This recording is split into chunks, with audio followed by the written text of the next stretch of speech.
my name's Kaylee and welcome to my YouTube channel. Today we're going to be talking about my favorite books ever. Okay, so I'm going to be flip-flopping in between some classics and then some not classics. I do have a pretty big range in terms of what I'm interested in and what kind of books I'll read. Pretty much if it's a book, I will read it. We're going to be seeing some classics, we're going to be seeing some novels, we're going to be seeing some graphic novels, all that fun stuff. So let's get into it. So first on the list we have Frankenstein by Mary Shelley. This is my #1 favorite book ever. Pretty much, if you haven't read it before, it follows the scientist who creates a monster. The monster ends up escaping and going off into the big scary world, and as he makes his way through the world, he ends up connecting with people and meeting people, and he ends up finding out that people do not value him the way he values them. He's pretty much in search of finding an emotional connection and finding human love and that kind of stuff, but people are not open to expressing it or to giving him love or even giving him the chance to find love because he's scary looking and he's a monster. So he ends up getting really angry at the world and hiding away. There's so much that happens. This book is one of my favorites because it has such gorgeous prose in it, and it has such a beautiful poetic way of looking at life and surrounding the human connection. So if you haven't read it, I highly recommend it. If you're someone who's read a lot of classics, this book will be really easy to read. If you're someone who tends to shy away from classics, it might be on the harder side, but it's definitely still worth it. Definitely worth giving it a shot. Alright, next on the list we have 11/22/63 by Stephen King.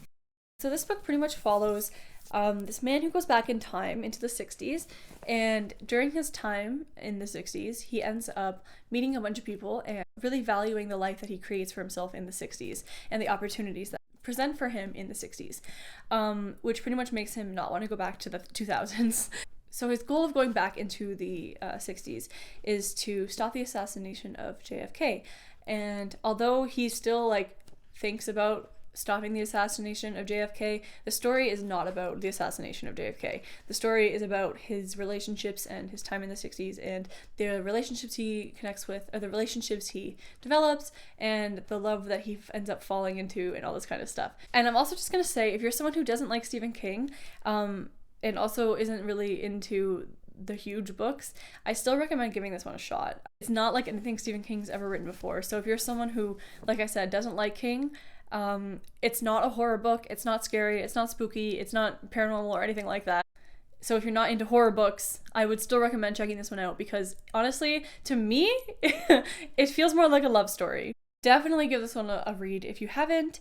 It's not one of his most popular works, probably because it's on the newer side, and honestly probably also because it's 900 pages and people don't really like to pick up on books that are that big, especially if they're not well known. I don't know, for example, It by Stephen King, someone might read because there's a movie on it and it's popular and they know the story. However, I understand not picking this up because there's nothing that's really surrounding it that's pushing you to read it. So I totally get that. However, I'm pushing you to read it, and if you haven't, get on it.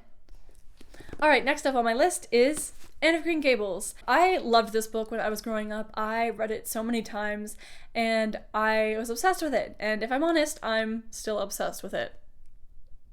The story follows this young girl named Anne, and she gets sent to this farm called Green Gables, where these two people adopt her, Matthew and Marilla, and they end up actually sending out for a boy when they originally go to adopt someone. And when they get Anne, they're like, oh my god, this isn't a boy, and they're like, we have to send her back. And Anne is honestly one of the most dramatic characters ever, which also makes her incredibly relatable. So if you're a dramatic person like I am, this is the book for you.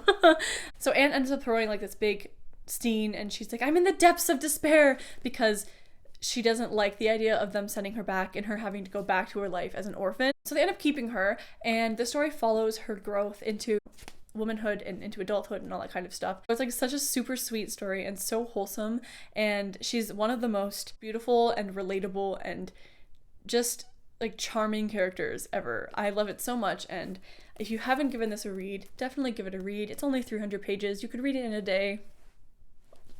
Read it. Just read it.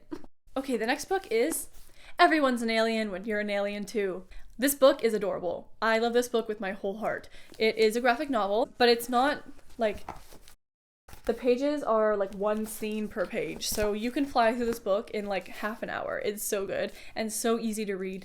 It pretty much follows this alien who comes down to Earth and is trying to find his way through Earth and navigating his life. He learns about how the creatures of Earth interact with each other and the things that they value and that kind of stuff. It's a very philosophical book, which I know you wouldn't expect from like the title and the cover of it. Don't judge a book by its cover. Anyway, it's such a sweet, wholesome book and dives into some of the harder topics of philosophy that a lot of us question, I think, naturally in our lives. So definitely give this a read if you haven't. It's super sweet, and I mean, how could you not love it? Look at that little guy. All right, next on the list we have Little Women by Louisa May Alcott. If you have seen the movie and haven't read the book, give the book a read. It's so good. If you don't know the story, it follows this family in Massachusetts, and it follows their growth and development into young women. And we get like a view of what different people wanted back in the times. It's set in the 19th century, so the 1800s, and it is so sweet, so wholesome. You end up really rooting for all of the girls in it and really, really connecting to who they are and what they value and that kind of stuff. So if you haven't read it, give it a read. And if you haven't seen the movie, what are you doing? See the movie! It's so good! Next on the list, we have I'm Thinking of Ending Things. This book, oh my god, this book took me for a loop. Oh my god, it was a roller coaster of emotions. It was so unsettling and so uncomfortable and just everything I want from a horror book, okay? Let me just say that. So I started this book as part of a book club with my friend, and I read this book in one sitting. It was so good. When I finished the book, I texted him and I was like, hey, have you started the book? And he was like, no, but I'm gonna start it tomorrow. Have you started it? And I was like, I finished it. So it's a super easy read. The font is really big. So if you're looking for a book that you can just read in like one night, this is it. This is so, so good.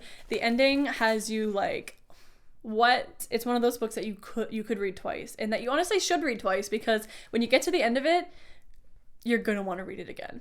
The premise of the book follows this girl who goes up to visit her boyfriend's family, and something like super unsettling about the family and about the entire interaction that when you're reading it, you're just like, what is going on? And honestly, you don't even know what's going on until you get to the end. Phenomenal read. Definitely recommend this to anyone who is looking for a quick horror book to consume. This is your book. This is the one. Right, and lastly, I actually don't have a physical copy of this book because I listened to it as an audiobook. This book is Becoming by Michelle Obama. Such a good book. I didn't think I needed to know about Michelle Obama's life, but when I finished the book, I was like, I am so glad that I know about Michelle Obama's life, okay? It is such a beautiful book, and I truly feel like it was meant to be consumed as an audiobook. The audiobook is read by Michelle herself, and it's literally so good. She talks about her life growing up and when she met Barack Obama and his, transition into presidency, that kind of stuff. But honestly, it's not a book about Barack Obama, okay? It's about Michelle and her growth and her development. So many good stories in it, like so many good things that you can take away from it and really apply it to your daily life. Things that you wouldn't even think of regularly, and you learn so much from her, and she's honestly such a wholesome, well-rounded woman that she really is inspiring. And when you finish this book, you're gonna be like, how can I be a better person? Like, what can I take away from this book and apply it to my daily life to grow and develop? And honestly, such a good book. And if you haven't read Barack's new book, well, I guess it's not that new. I think it came out last year. I don't know. If you haven't listened to it, I would definitely recommend listening to that one after listening to Becoming by Michelle Obama, because there are certain points in his audiobook that reflect her audiobook or contrast her audiobook, and it's super interesting to see the difference that he sees, or the way he sees things and the way she sees things. Like there's certain examples where she'll go into like a great detail about how she was really emotional during this time, and he won't even acknowledge that there was like an emotional situation going on. So it's super interesting to compare and contrast the two if you are into reading audiobooks. I'm also listening to Barack's as an audiobook. So yeah, that wraps up the video. Let me know if you read any of these books or what your favorites are. And yeah, thank you for watching. I'll see you in the next video.